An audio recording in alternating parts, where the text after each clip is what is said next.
Hi everyone, I'm Sarah from Justice for Education, and today I'm here with Matt. Hi Matt, thank you very much for being here today. It's great to be here. Thank you for Yeah, the invitation. I thank you for your availability. Today we will have the opportunity to talk about an educational mission of Long Way Home, but there is also another project with schools. You're welcome. You can introduce yourself and tell us a bit about yourself and your role in this project. Great. My name is, as you said, Matthew Paneitz, and I am the executive director and founder of Long Way Home. I founded Long Way Home in 2004 after I was in the Peace Corps. And currently I am spending half of my time fundraising, and the other half of my time is focused on curriculum development, as I am currently in a doctorate program working on curriculum and lesson plans for our school. So why did you decide to start this project with this mission? I saw during my Peace Corps time that there were a lot of people living in extreme poverty and that they were suffering, and that there weren't a whole lot of good ideas to end that or end it fast. And I wanted to make a contribution and try to help as many people as I could to improve their living conditions, which would also ultimately mean that they're, living, that they're experiencing less suffering. How did you put into practice this idea you had? Well, at first, we built a city park, right? And it was the first city park in the history of our town in San Juan Comalapa in Guatemala. And we built a grass soccer field, and then all the kids from the entire town were coming to use our grass soccer field, as none of them had anything like this before. And then the parents came, and then the teachers came, and then the politicians came, and the builders, and all the people from the town loved the park. But we did finish the park, and then we decided, and then while we were building the park, we saw that a lot of our neighbors were living in fairly extremely difficult situations, right? And during the time that we built the park, we were also building some stoves and water tanks for our neighbors to help them. And we decided once we finished the park that we wanted to build a school so that we could scale the entire process. Not only, if we built a school, not only could we do the infrastructure, but we could also teach it, right? So we wanted to teach it. And we started the school in 2009. So we've been doing this a while. I found it very interesting because it's not only the part of constructing a school, but there is an idea behind this construction. Yeah, we didn't do your average, normal, conventional construction. There's a co-founder to Long Way Home, and I asked this friend of mine, this co-founder, and I said, "Hey, I want to build a school." He goes, "Great. Have you ever heard of building out of trash?" And I said, "No, never heard of building out of trash. What in the world are you talking about?" And he showed me a book, and we started learning from books, and we put the books on the ground and we followed the steps in the books, and now we've got a campus that is built using tires and plastic bottles and cans and glass bottles, basically all the trash that we could find on the ground, because in Guatemala, like many places around the world, there's not a very good way to manage trash, right? And nor is there one on the horizon, right? And so we decided that we would pick up all the trash on the ground, combine it with conventional materials, and build full structures, right? And so there's 21 or 22 buildings on our campus. All of them are a little bit different because all of them, we took a different angle with using rubbish. I think this is very smart. And this idea, I had the opportunity to talk with an NGO in Indonesia, and they are doing the same thing. So I think the best way of utilizing trash is to build schools and like to guarantee an education. So I think more people should act and think in this way.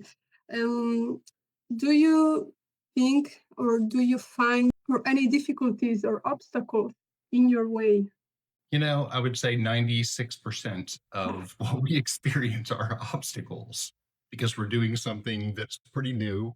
Like you said, there are other people doing it, but we don't have a lot of access to a lot of what other people are doing necessarily, especially if they're all the way over in Indonesia. But yeah, when you're doing something new, people are skeptical, as they should be. And Yeah, so that skepticism, uh, you know, it can be somewhat of an obstacle, but it also is catalytic in the sense that once they get past the skepticism and then they see what's possible, then we're off to the races. Right. And so, in addition to working with local Guatemalans who had at that point never heard of anything like this, at least in our town, then we also worked with a lot of volunteers from all over the world yeah, because yeah, we not only want to introduce this concept to Guatemalans, we also wanted volunteers to have an opportunity to do this. And then both groups of people brought ideas to the table as we were putting up these buildings. And that has been a major contribution. yeah. I think a very important part of it is not only or just the a changing of the schools and the physical change of it, but the changing of the mentality of the people of the community, because you bring another opportunity, another way to see things and to utilize, for example, trash to build something for the community. So these social projects always have a huge impact in the society and in the mentality of the people. Yeah. And we've seen that, right? We've seen people fully come around and to the idea that what we were talking about was possible and really have fun doing it because innovation is fun, right? When you look around, you see a lot of cinder block and corrugated metal houses, and that's pretty much what most people do to build their houses. And it's not because that's all they want to do necessarily, it is most of what their options are. And so when you throw some new options out there and you have a little fun with it, because it's really creative work. When you're using rubbish to build buildings, you're also putting finishes on them, and we do a lot of relief work within our finishes. So, the finished wall, instead of looking totally white and perfect with lime, we also build deer and snakes and raccoons because it is a school. And so it makes the walls fun and interesting and beautiful. And you see people's faces light up, right? When they see that and that mentality, you can almost see it changing right in Yeah. front of your face. You talk about the impact and the smiling or this part. What do you think is the best part of your work?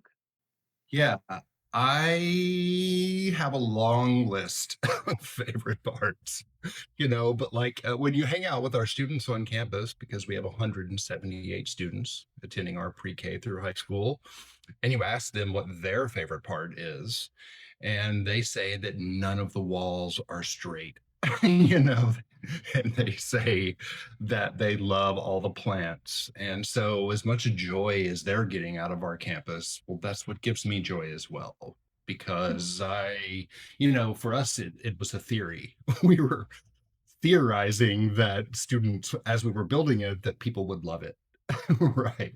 And we didn't know for sure, but we were hoping that Yeah, that's what the result would be. And then now, when you talk to any of our students, yeah, they're like, we love this place. It's so beautiful. It's so amazing. And so, yeah. yeah, yeah. I think that the result in some way it's always better than we thought. Like the expectation were low, and then the result is better than we thought. Um, what about the future? Like, what are the hopes for the future? Well, we had big plans, as you can imagine. We stretched the construction of our campus out over close to 15 or 16 years because we were doing experimentation. We were trying all of this infrastructure out to make sure that it would work and that it would work over time. Right. So now what we're interested in is sharing, well, is building let me go back a little bit. While we were building the campus, what we did was we learned a lot of lessons about how you could integrate green infrastructure into subject matter for a school, right? And so now we are working on integrating all of the lessons that we learned into lesson plans for our school. And we would also like to do this for other schools as well, because what we've seen is it's not only our students that want to go out into the community to have a huge poverty fighting, democracy building impact, right? What they want to do, there's other students at other schools that are very much interested in the same thing, and that's what the future looks like for us. We're going to use subject matter to fight poverty. And we're going to do it through green construction. And we're going to, yeah, we might be the first place in the world where all of the students in the entire district are using their subject matter to fight abject poverty. Yeah. Yeah. The important thing is to have to do the first step, and then more people will join this idea, and then you can see like the impact is always bigger and bigger, and then you're surprised of the final result of it. Yeah, and that's where we are, right? There's a lot of surprise with everybody. The superintendent of schools, he was very skeptical of me. I told the superintendent, I was like, I want to work poverty fighting into the subject matter. And he was like, okay, that's a great idea. What are you talking about? That's not exactly something that anybody else has ever said to me.